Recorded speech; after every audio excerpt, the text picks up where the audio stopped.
Or are we talking about jurisprudence in this country? Are we talking about protection of women in this country? Are we talking about... We are also talking about protection of children, Vani. Children, this fellow is not a child. One second. What is the definition of a child? Children is important. What is the definition of a child, not going to let me... But not the way that you are suggesting. Let Kajol complete. Rahul hasn't come in yet. How is it reformative? You tell me something savagery of this order. Yeah. Savagery of this order, you are actually planning to reform it, keeping it in a home where probably the person does not have access to also psychological counseling on a per-day basis. I mean, what are we talking about here? When you talk about protection of child rights, all I'm saying, what is which will protect the children of this country, including the girl child? What I'm saying is, let's leverage on this public outrage to see that the protection system is enhanced in the country. I stand for that. Yeah, so you know, there is an act that has been enacted and a scheme 4 years back, the ICPS, with the under-resourced, with the way the juvenile justice homes are there. I agree with you. When the young man goes in, is he going to get reformed and come? So he's not going to get reformed? So it's a question in my mind. So one sec. So it's a question in my mind that he won't. No, I'll tell you. Given what the thing. But let's use this, Vani. No. Vani, let's not just criticize. Let's use this to create public pressure. Absolutely. Let's use it to create the public pressure to look at administration to improve the protection. Yes, we will. But just by hanging, just by taking on one case, I don't think it's going to happen. No. One sec. I'll get Rahul Narvekar in because he hasn't spoken yet. But at this point, we need to also keep one thing in mind. This juvenile justice law was made many years back. Now, we have become the rape capital of the world, and let me also say that the number of sexual offences in which juveniles are involved has been on a serious rise in the last 10 years. Sorry, I want to correct you. The National Crime Report Bureau clearly says there is no more than 32,000 out of a 1.25 billion. So this kind of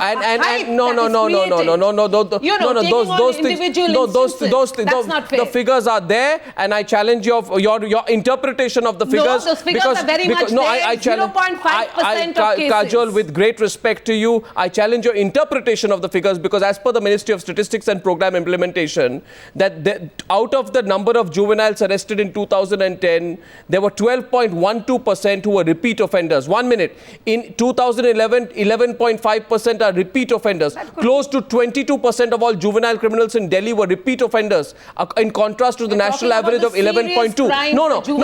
I'm saying repeat offenders, which means the possibility, Kajol, the possibility that fellow who did the rape will go back out there and commit another rape and commit another murder or try to do it is pretty high, 1 out of 5. And I don't want to live with that risk. Yeah. As a citizen, I don't want to live with that risk. Let's create better protection systems. Well, I can't wait for that.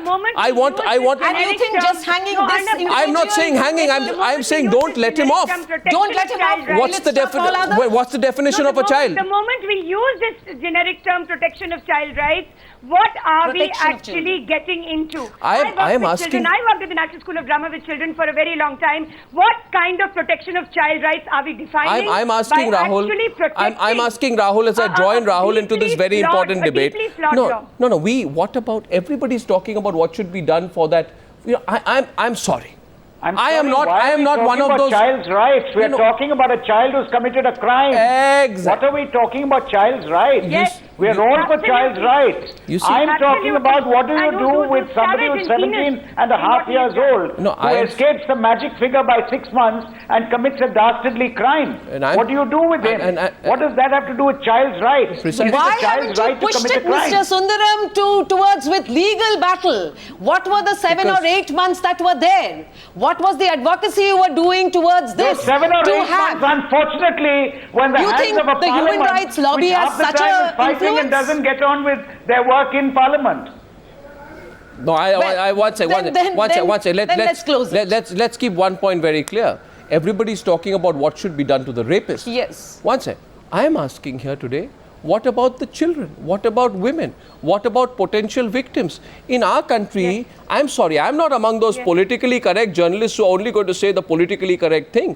I'm going to say, what about children? What about girls? What about women out there who feel vulnerable? What about their rights? And by the way, I would like to tell you, you consider the juvenile system in France. Let me get Rahul Narvekar in. We are looking at other countries. France considers a person to be liable for crimes when they are capable of discernment. In other words, when they can make out. Now, Absolutely. I don't want to go by a technical definition of child, which means 17 years and 364 days child, 18 years and 1 day adult. Which means 17 years, 364 days, you can't discern that you are committing a rape and murder. 18 years, 1 day, you suddenly become capable of understanding that you're carrying out a rape and murder. I reject that point of view. But Rahul, you've heard all sides tonight.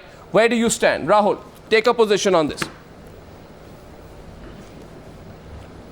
Well, Arnab, most of the time on your debate has been consumed by the honorable ladies on this show. I guess they believe that this issue is a lady-centric issue or a female-centric issue, which I totally believe it is not. It's a society issue of the entire society.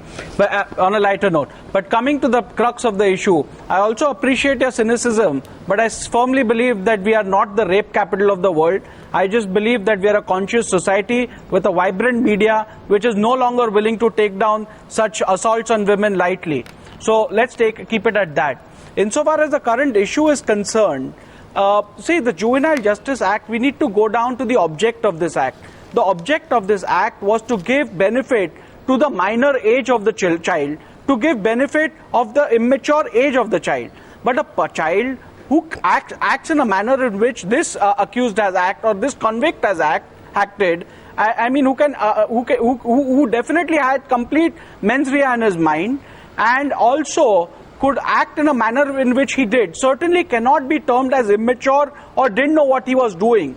Therefore, I do not think that we should assess a person to be a juvenile based on his age, but we need to assess it on the basis of the crime that he commits. And rightly said by Mr. Ariyama Sundaram that mens rea is an essential criteria which has to be dealt with.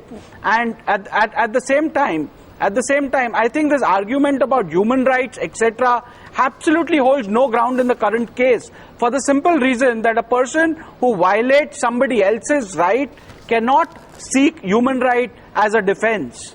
So I think this is something which we need to deal with. And this whole act, Juvenile Justice Act, to my mind, has become the very reason for people committing such crimes, because they know that what's going to happen. At the most, they're going to get 3 years. So it's no more a deterrent. In fact, it's adding on to the crime that's prevailing in our society. And we stick out like a sore thumb in terms of how impractical we are in the application. I will argue with you on any of those. And can I add one thing here? Yeah, Mr. Sundaram, can I add one thing here? Let Mr. Sundaram make his point. I come to you. Yes, Mr. Sundaram. Just one thing. You know what I do find is a danger, that if once you have a cut-off date like 18 years, and you have somebody who still can discern that they're doing a wrong act, please see also where it puts that child, since those people who are talking about child's rights. Do you know any gangs, anybody will try to coerce children of 17 and a half years to get into crime and to take, for example, being courier of drugs, or being people who do the break-in, who do the crime. And they will use these children knowing that this is the least punishment area. These children are not really going to get punished. They will tempt the children to do so. You can get more people into crime. I think we must have the rules same as in France. Are you old enough to decide? Terrorist gangs are constantly doing it, using children. So then why? This is not a situation where a child is being used. I'm sorry, Kajal. I don't believe in these overly sympathetic situations which you create. Where a child is the product of their circumstances, must be coming from a terrible social milieu, is the product of a society that has not, let them flower, has got the wrong things in our head. And, let me tell you this, all children from those backgrounds are not murderers and rapists. So let us not try and draw that generalization. And that's my problem. That's my problem with the human rights lobby represented by Sudha Ramalingam tonight. And I think where there is putting labels and activists add one thing. The senior counsel does not speak about the safety homes or place of safety to which these juveniles can be sent. They are not sent. They need not be sent to the special homes wherein other juveniles are kept. They could be given all special treatment and psychiatric counseling and other counseling kept under one probationary officer and ensure that. Ma'am, why do we have a warped idea of the definition of juvenile? You mean that at 17 years, 364 days? 1 second, Aryaman Sundaram is countering you. Aryaman Sundaram, go ahead. 1 day is on a different footing. Aryaman Sundaram, go ahead. No. The juvenile can be. I want to only ask one thing. You talk about a special place. Can I answer you? You talk about being put in a special place, being given special treatment, everything. I fully agree. Every criminal should be given some kind of psychiatric help on the presumption that he is psychiatrically I don't speak about it. But the fact is something else. Here is somebody who's 17 years and very close to 18, who commits a heinous crime. He should be given special treatment. Somebody else who's 1 month older commits the same crime and need not be given special treatment. The fact is, look at the crime, look at the mind behind the crime, look at the intention behind the crime, and punish the crime for the crime committed. No, you see the UN prescription. Another important question, but it should be put up tonight. An amendment to the law. No, what amendment to the law? What amendment? We have already misinterpreted the law. Sudha Ramalingam. No. Sudha Ramalingam. Miss Ramalingam. Ma'am, please listen to me. As a mens rea and intention, we should also don't argue. ensure that there could be some other ways of punishing which should be actually discussed and the law amended if need be. Please understand the basic. No.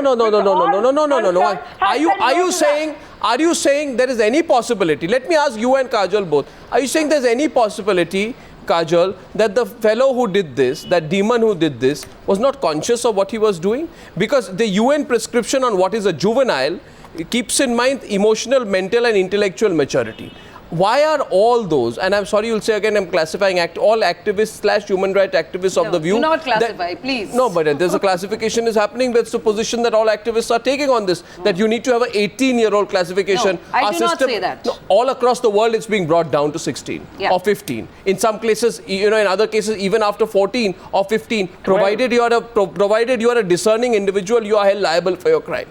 I'm okay with all of that, or no, Mr. Sundaram, Vani, whoever is taking those positions, or Mr. Narvekar, bring it down, calibrate the punishments. There are two issues. One is the law as it exists. Yes. Justice, how it has to be applied. The law is inadequate. Maybe. The law is inadequate. Then let's change it. That's a different matter. Change it. When I am talking about this issue, the issue why we are getting agitated is because we bring in the specificity of this case. Of course we'll pick up. One second. The entire debate in this country is around Nirbhaya. No, because if you take one case... Why is the specificity so scary? Can I just complete, Vani? I don't think I intervened when you're speaking. Not important. No, Kajalji, we need to resolve this because this debate is not going to end. Is the mental health more important of a person who's involved in a crime, or is it the chronological? One is not saying that, but you're not willing to listen. And also this needs to be answered.